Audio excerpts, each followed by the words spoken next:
סבבה, יש? יש אותנו ברמות ושוט בהפקות. Okay. I want to open this episode and say out loud, fuck the Jews. They brought me to here, to this awful country with this war and financial crisis. They don't give me any choice. Even if I will leave this fucking shit place, people will hunt me. And there is like 1 billion Islamic people in the world. And Allah fucking Akbar, 2 million. I hate all these fuckers, high-tech Jewish who work at Monday.com. What is this fucking name, Monday.com? Like, how can possibly this kind of like organization can be successful if this is the name you chose?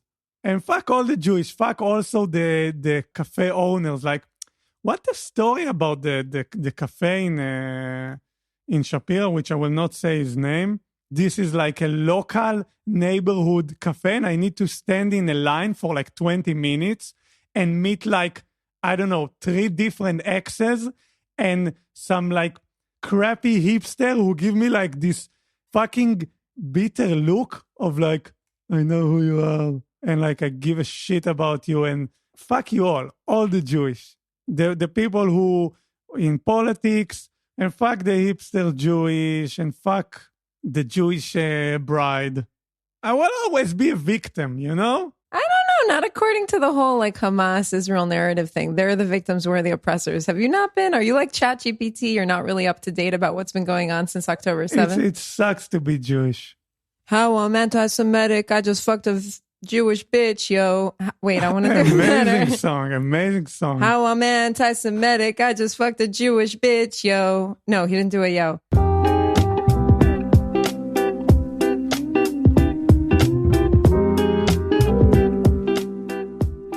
Hi, it's November 21st, Tuesday, noon, Dor's apartment, Shapira, Tel Aviv. And this is October 7th, emotionally raw coverage from Dor Comet and me, Amy Sapan.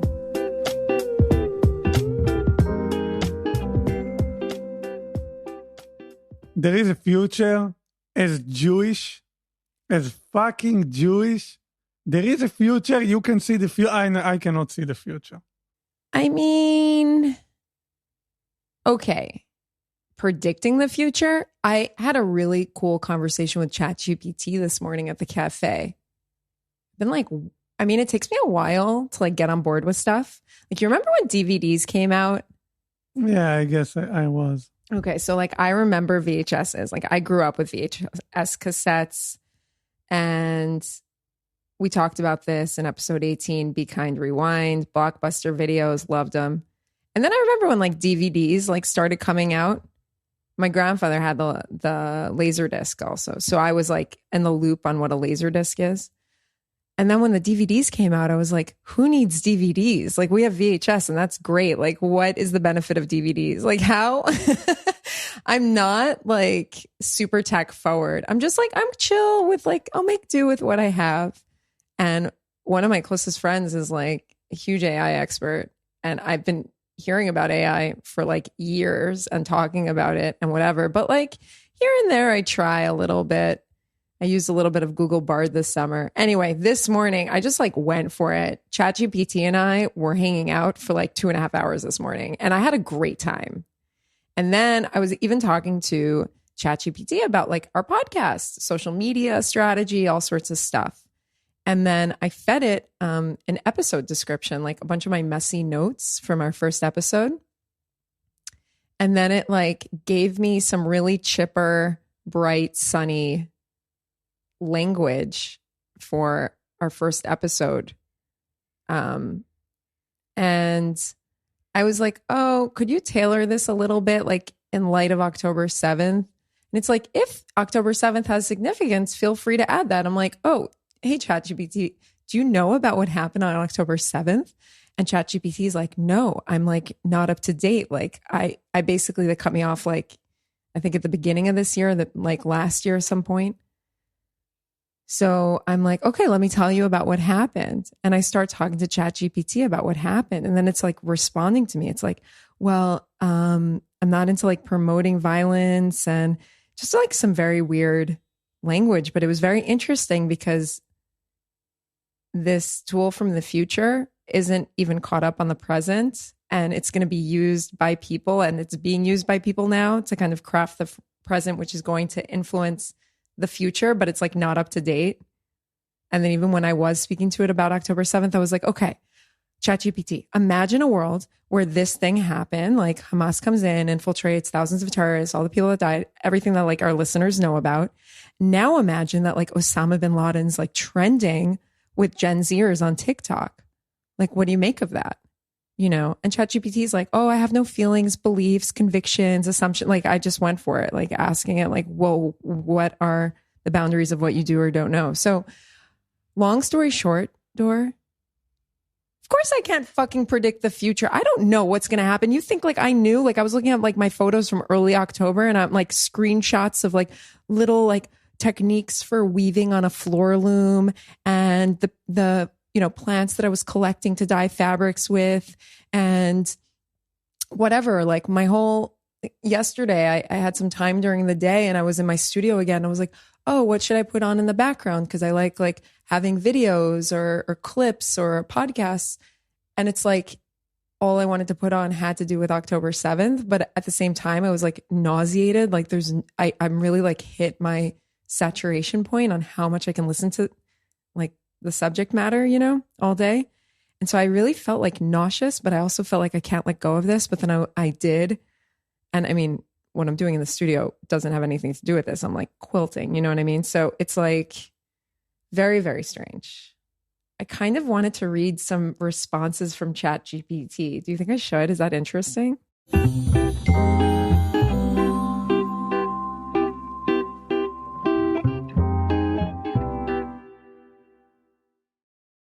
I think the lesson we all learn about technology and shit from the future, that we cannot count on it, you know, as same as Israel, that was like, oh, the technology will save us from Hamas. And like, you know, they have this amazing equipment from company like fucking Monday fucking dot fucking com. And eventually, Hamas like come through the gate. I feel like ChatGPT would probably say something like this to you right now, because it's what it told me this morning. Quote, I'm genuinely sorry to hear about the difficult circumstances you're facing. While I may not have personal beliefs or emotions, I'm here to provide support and assistance to the best of my ability. Please let me know how you'd like to approach this. That's it. I mean, there's more. It's endless. I just, you know, I'm trying to keep it trim. Okay, let's speak about Kanye West. Kanye West is back. Kanye West is awesome. Oh my God, fuck Kanye West. Why? Interesting producer, shitty fucking rapper. That's my 2 cents. Wow. Yeah. I mean, I love hip hop and rap, but like I've always felt like, you know, when I moved here, I was surprised that a lot of like hipsters like Kanye West, like hipsters in Tel Aviv are different than hipsters in New York or whatever. And I think that one of the reasons is because most people you don't hear his rap like I hear his rap, because you're not a native English speaker. So you hear like the beat, you hear whatever, you hear just like a bunch of syllables. But I hear lyrics like this one. To the wire, to the limit, na, na. So, you know, the song that everyone's like, beautiful morning, you're the sun, and that one. Mm-hmm. Lyrics from that song that I can't miss, but I think most of my friends don't pick up on. Now, if I fuck this model and she just bleached her asshole and I get bleach on my t-shirt, I'ma feel like an asshole. That's so gross. Okay, so now he has this new song. Do you want some quote from like Israeli rapper? No, I don't really I don't listen. know if it will be better. I don't want to say anything about the Israeli rap scene. What about אני רוכב על נשים כמו על אופני BMX? גורם להם לנבוח, לצרוח כמו DMX. Is that a Duda Farouk song? אצלי כל סקס, זה רפלקס, כל בעל או חבר, אחריי הופך לאקס. Yo, it's so... You want to translate it? No, I don't.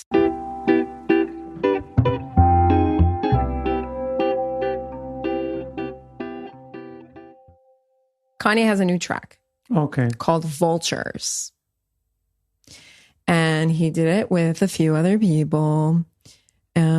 It dropped like a podcast on Spotify. And at the 2-minute mark, there's this lyric. I don't know who I fucked last night. I got Alzheimer's. I don't know who them hoes is, man. They all lying. Brody, tell me who them hoes is, man. They all fine. Running hooligan and we with the foolishness. And then the music cuts out like in the back and it goes silent. Like it's just Kanye rapping for this next lyric. How I'm anti-Semitic, ? I just fucked a Jewish bitch. And then the music comes back in and he goes, I just fucked Scooter's bitch. Is he talking about Scooter Brown? And we ran up like Olympics, got pregnant in the threesome. So whose baby is it? Whose baby is it? I don't want to say that word on the air. Okay. So anyway, it's interesting funny. Because non-Jewish women are hoes, I guess, and Jewish women are bitches. Fine. So he's doubling down. Cool. Great. Thanks again, Jonah Hill, for that extraordinary film earlier this year. Over on Netflix. I can't believe it took the whole surfer girlfriend fiasco to get you canceled and not that anti-Semitic trash. What? I don't follow the reference. You didn't see the Jonah Hill movie earlier this year? The rom-com? No. You didn't really miss anything. But I love Jonah Hill. It's so painful to watch. I would offer to watch it again with you, but I watched it twice last year because I wanted to pitch a story about it's just outrageous. It's called You People. Eddie Murphy's in it. David Duchovny's in it. Mm-hmm. Julia Louis-Dreyfus from Seinfeld is in it. Really outrageous. There's a dinner table scene where they're basically just recycling the most anti-Semitic shit that doesn't even make sense. Basically regurgitating Farrakhan. Everyone's just where did all this anti-Semitism come from that we're seeing after October 7th? And I'm where the fuck were you when we were talking about this the past few years? This You People thing, most of the accounts that are really crushing it right now on social media, shout out to 𝕊𝕋𝔸𝔼𝔻 and Roots and Metals and Eve Barlow and lots of accounts that have been doing amazing work. They were flagging a lot of this problematic behavior, in terms of social media rhetoric, etc., for a long time, for years. And January was particularly when this Netflix movie came out. What's happening in this movie that is so anti-Semitic? So Jonah Hill plays this upper middle class Jewish LA guy. His mom is Julia Louis-Dreyfus and his dad is David Duchovny, played by these people. It opens in a scene at the synagogue on high holidays. I think either on Rosh Hashanah or Yom Kippur. And then it has creepy old Jewish men, making fun of old Jewish men as being lecherous and kind of sexually perverse, kind of some really weird stuff. And then he's a podcaster and it's a romantic comedy. He meets a chick and she's black. Then they start dating. It's a weird romantic comedy because we don't even know how they fall in love, which is weird. Normally a romantic comedy, the focus is on this is how the couple falls for one another. They meet each other and then you see the courtship, you see the spark, you see what brings them together. That's not how this movie's set up, which is one of its biggest shortcomings, I think, leaving aside the anti-Semitic stuff. They meet each other and then 5 minutes later, they're living together and now they're getting engaged. It's so fast. All they seem to have in common is sneakers and his podcast is about hip hop. And they do some cutesy stuff, but how you go from there to now we're engaged. I didn't really feel their relationship was that compelling to me. This wasn't When Harry Met Sally, So you say Jonah Hill, in a sense, is blame on things that happening right now in the world. I'm not going to I don't think any one or two or three people are singularly to blame for what's going on in the world right now. I don't care if it's like a world leader, 3 world leaders, the owner of social, like it's not just one owner of social media. Like there are a lot of, this is a perfect storm. Like, you know, Booby said a few episodes ago, he said this was a perfect storm. And I really agree with that assessment. But You People was seen by like tens of millions of people. If I have the number right, it was like the #1 trending movie on Netflix worldwide for like a few days, I think. And it was really damaging, really damaging. Like the dinner table scene in that movie, I don't even want to repeat the crap that they said in that movie. You know what I mean? Like it's really outrageous. If anyone's like interested in this, there were a bunch of really, really good articles that came out at the time that really like highlighted and unpacked a lot of what was so egregious about this film. I'm surprised it's still on Netflix. Like I'm pretty sure it's still on Netflix.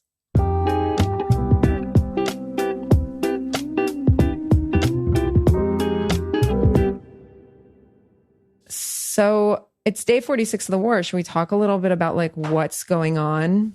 I want to talk about the past, not about the future, and not about the present. Yesterday I saw news story. They took footage and interview about everything that happened in Gaza since 1967 when they occupied it. And I can tell you that it's all the same. It's just right now we have iPhone and TikTok. But it's all the same, and it will be the same. There's nothing changed. Okay, now they do it like more hardcore. They kill more people. They killed more people on our side. The cover news is more like rich. Yeah, it's the coverage is richer. You mean like there's more coverage? Yes, there are more coverages. You can see it in different media channel, but it's all the same. But new stage design. Interesting. There is the cliche that a nation that don't have a past. Oh, like that's not just any quote. That's a Winston Churchill quote. Okay. A nation that forgets its past has no future. So we can speak about the war, but I can tell you that if me and you will come a thing as like a podcaster who deal like Israeli conflict, we can have work forever. I'm really happy that you brought up the past because as we've discussed previously, you know, like I really do think history is repeating itself. There's something oddly comforting about that for me. And there's also something really empowering about it because instead of just like freaking out and being like, oh my God, this is so new. I feel like I'm waking up to this world. I'm like, hold on. Is this the first time we're seeing like the Jews bitterly divided amongst themselves and not having the same stance on stuff? It's not new. Did it happen during the Holocaust? It happened during the Holocaust, you know? And there's something about it that kind of chills me out a second because if I strongly identify with that feeling that what's going on here is like a whole new thing, like the cat's out of the bag, humans were better once and now they're terrible, then there really is no hope. But if I can connect with how savage the human race has been over time, and that throughout that history, you also have beautiful masterpieces and works of art and beauty and love and joy, then really it is a matter of my perspective.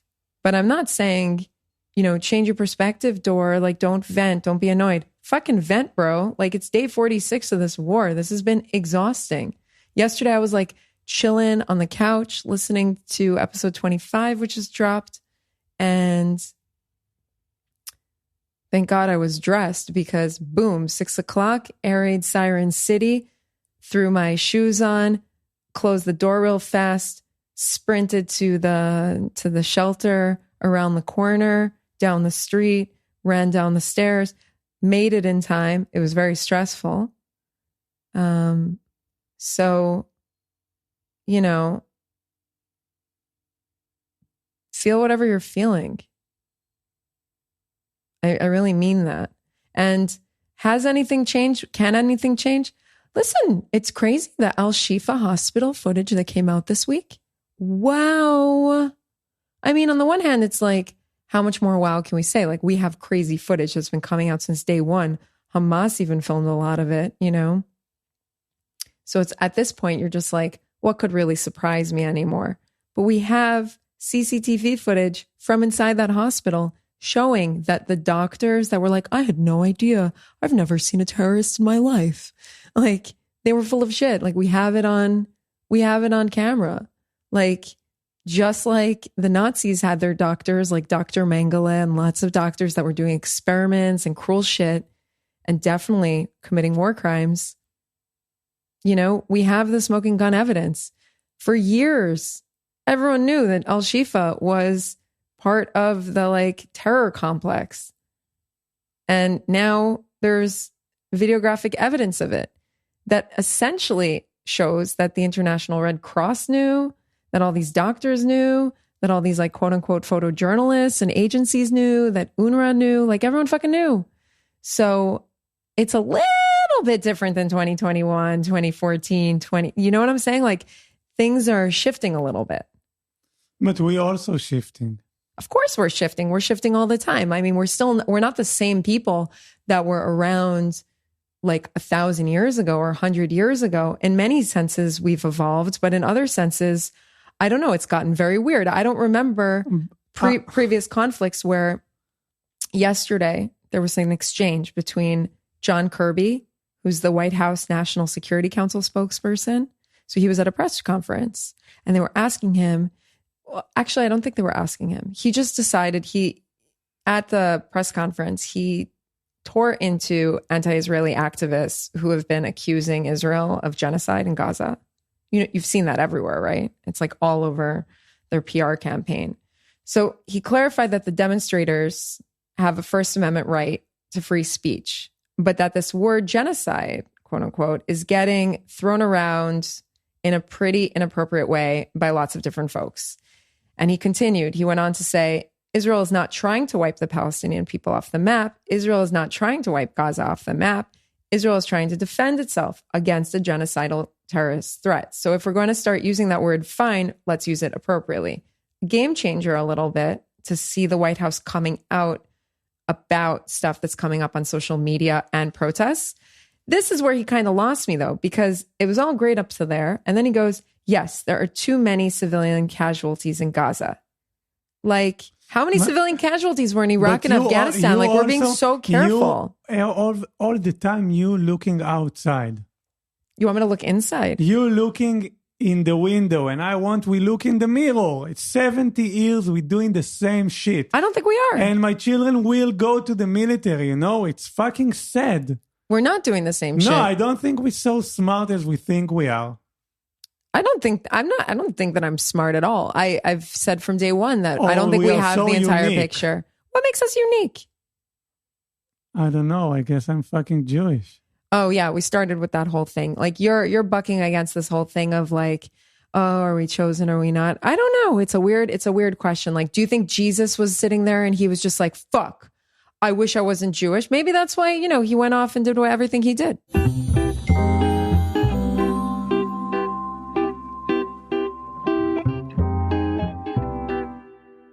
I have to say that the experience in sitting in your chair today, like I'm physically in the same part of the room, but you switched the chairs between us. So now I'm taller than you, which is quite the feat because you're so tall. You're so tall. What are you, like 6 foot tall? You are 6 feet, like around 6 feet, or are you like rounding up like people do on their dating profiles? 1.92 בימים שאני לא עצוב ואני עומד זקוף. So you're basically 6'2" or 6'3", depending on your mood. I don't know who am I. I just know one thing. Dor, that's extremely tall. That's very tall. So guys, Dor not only has an incredible, ladies, I mean, because Dor is still available and looking and eager to find love through this podcast. He has an incredible head of hair. And he's 6'3" when he's feeling bright and sunny, but he's like closer to 6'2" when he's sad. I'm not looking for love. You're not looking for love? I'm no, looking for- that's right. Tell them what I'm looking for. Right. Hold on. I drafted it for him last week. Hold on. Dor is looking for a female companion for a predetermined amount of time, 2 months maximum. He's not interested in meeting your parents or your friends. 1, 2, 3, and I always find something wrong.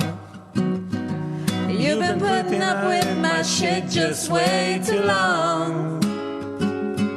I'm so gifted at finding what I don't like most. So I think it's time for us to have a toast. Let's have a toast for the douchebags. Let's have a toast for the assholes.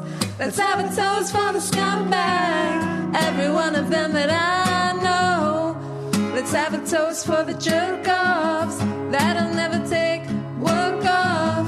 Baby, I got a plan. Run away as fast as you can. She found pictures in my email. I sent this picture of my dick. I don't know what it is with females, but I'm not too good at that shit. See, I could have had me a good girl and still be addicted to them hood rats. And I just blame everything on you. At least you know that's what I'm good at. Always find. And I always find, find something wrong. You've been putting up with my shit just way too long. I'm so gifted at finding what I don't like the most. So I think it's time for us to have a toast. Let's have a toast for the douchebags. Let's have a toast for the assholes. Let's have a toast for the scumbags. Every one of them that I know. Let's have a toast for the jerk-offs that'll never take work off. Baby, I got a plan. Run away as fast as you can. Run away from me, baby. No, that doesn't go that way at all. You were putting it in and it just way too long. Thank you, Kanye. Thank you, Kanye.